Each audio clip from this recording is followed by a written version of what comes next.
Tomorrow is sentencing day. In about 10 hours, the parents of the Oxford High School shooter will learn how long they'll be spending behind bars. And prosecutors are seeking a minimum of 10 years for both parents. The maximum would be 15 years. That story tops the news here at 10. I'm Kimberly Gill. I'm Devin Skillian. While James and Jennifer Crumbley's trials were held separately, the court has decided to sentence them both on the same day. Pamela Osborne live with a preview of tomorrow's hearing. Pam.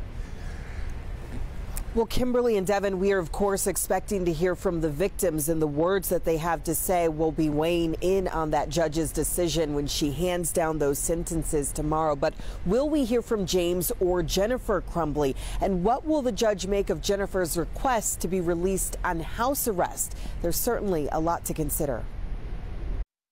A lot of judges want to hear. Remember, you're convicted now.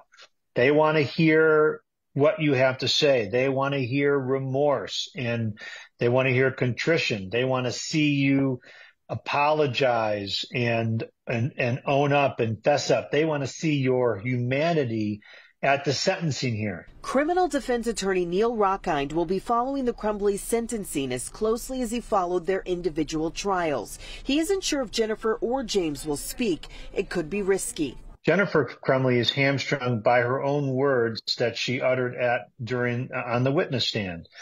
And it's clear that the jury rejected her testimony. Too many remarks could come back to haunt her during her appeal, where an unusual request has already been made. Jennifer and her attorney are asking that she be released on tether to serve her sentence, her new residence, her attorney's guest house. She won't have any communication or contact with her son. She's not going to have any communication or contact with her husband.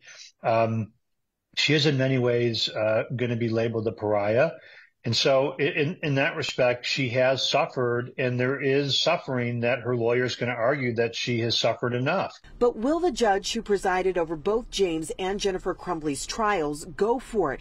Rockind doesn't think so. As for James, he did not testify at his trial, but phone calls he made deemed threatening by prosecutors could weigh into the judge's sentencing decision. One thing seems clear: the words carrying the most weight tomorrow will come from the victims.